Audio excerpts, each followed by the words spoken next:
Le Québec cherche à diversifier ses marchés compte tenu des tensions commerciales avec les États-Unis. Dans son discours d'ouverture le 30 septembre dernier, François Legault disait que le Québec ne peut plus être dépendant seulement des États-Unis.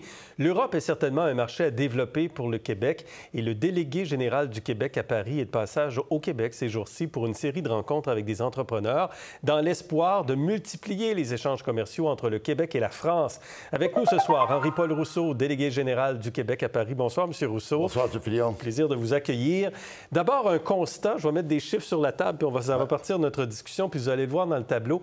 Les partenaires commerciaux du Québec, bien sûr, les États-Unis en 2024, ça domine, suivi de la Chine, du Mexique, de l'Allemagne, et là, on arrive en France, 6 milliards 500 millions. N'est-il pas étonnant que nos échanges commerciaux ne soient pas plus importants avec la France? Vous avez totalement raison. Je suis étonné tous les jours. Et pourquoi on a cet écart avec les Américains? Vous allez me dire, c'est parce qu'on est prêt.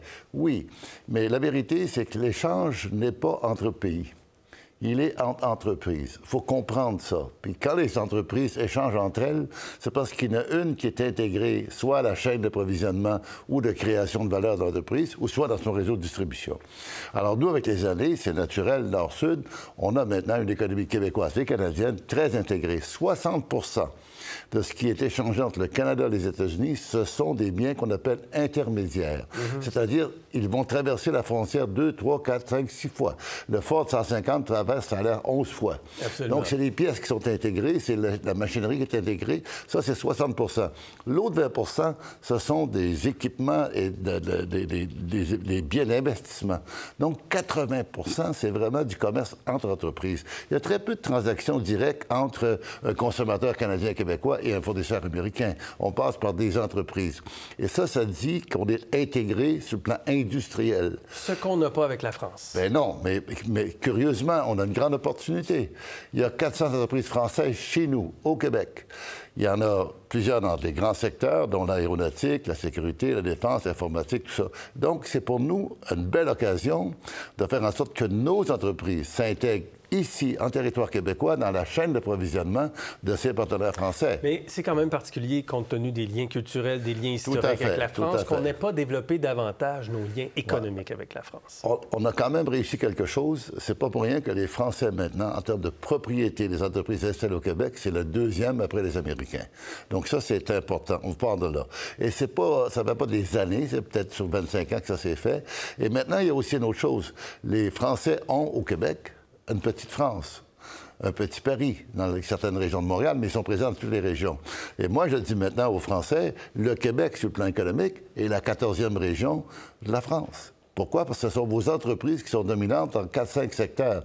Profitons-en pour faire des affaires. Ouais. Et ça, c'est nouveau. Et là, maintenant, on a de la réceptivité, de l'attractivité, et les gens commencent à comprendre ce discours-là parce que c'est là, c'est chez nous. Alors, donc, vous avez le mandat de développer ces relations commerciales. C'est pour ça que je suis ici à l'occasion pour faire en sorte que nos entreprises travaillent davantage avec les Français d'ici. Parce que si on travaille avec eux, ils vont nous emmener dans leur valise en France. C'est quoi votre stratégie, donc, dans votre approche des entreprises françaises qui sont ici, mais des entreprises québécoises qui se disent, ben moi, je veux exporter ailleurs, c'est rendu compliqué avec les Américains. Exactement. Alors, donc, on a choisi un secteur qu'on a défini comme un plus grand secteur, M. Fillon. J'appelle ça Aéroplus, si vous me le permettez. Aéroplus? Ouais, l'aéronautique, qu'on connaît bien, l'aérospatiale, qu'on connaît bien. J'ajoute tout le secteur sécurité et défense, c'est plutôt sécurité, et le secteur de la cybersécurité. Évidemment, on a appris avec la guerre en Ukraine que les fameux drones, ils ont besoin d'être sécurisés. En fait, toute la cybersécurité a envahi le monde du spatial et de l'aéronautique. Donc, les entreprises, vous n'êtes pas surpris d'entendre que Airbus est un des grands fournisseurs de la cybersécurité au monde. Donc, ici, qu'est-ce qu'on a au Québec? On a donc ces trois secteurs-là. On a véritablement ces trois secteurs-là. Ils sont à des niveaux différents, mais je les appelle mes trois locomotives. OK?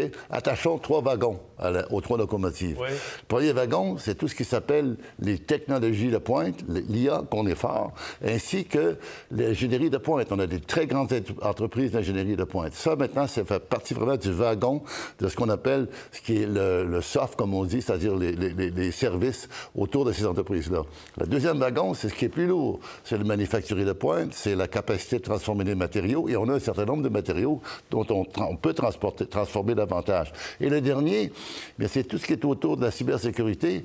Et là, on a plusieurs petites entreprises. Le grand drame que nous avons, c'est que nos fournisseurs dans les wagons sont plusieurs des petites entreprises ou moyennes entreprises. Alors, le but qu'on essaie de faire, c'est de travailler avec tout le monde pour avoir une certaine consolidation des rassemblements, des maillages pour qu'ils puissent offrir d'une plus grande capacité à ces productions. Ça prend de l'argent. C'est pour ça aussi que notre premier atelier, c'est celui des chaînes d'approvisionnement.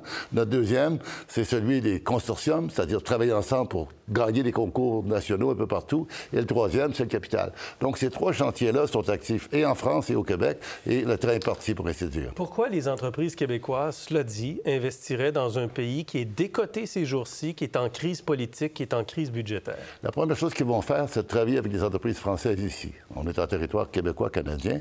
La deuxième chose, c'est que, vous savez, dans la question des investissements, on sait qu'il faut acheter quand ça va pas bien pour vendre quand ça va mieux. D'accord? L'occasion d'affaires. Donc là, ce qu'il faut, c'est dérisquer la situation. Et de cette façon-là, c'est pour ça que moi, je propose souvent que ça soit fait en partenariat avec une entreprise française. Il faut savoir que les entreprises françaises, c'est extraordinaire. Il y a 400 entreprises ici, mais le CAC 40, c'est parmi les plus beaux bijoux que sur la planète A. L'Oréal, vous les connaissez, dans la mode, dans la santé, dans l'aéronautique, c'est des grands joueurs. On connaît Air Liquide, Danone, L'Oréal, Michelin, ArcelorMittal, Saint-Gobain. C'est des grandes entreprises françaises qui sont installées Exactement. Et ils sont aussi françaises. Ensuite, c'est une porte d'entrée pour l'Europe.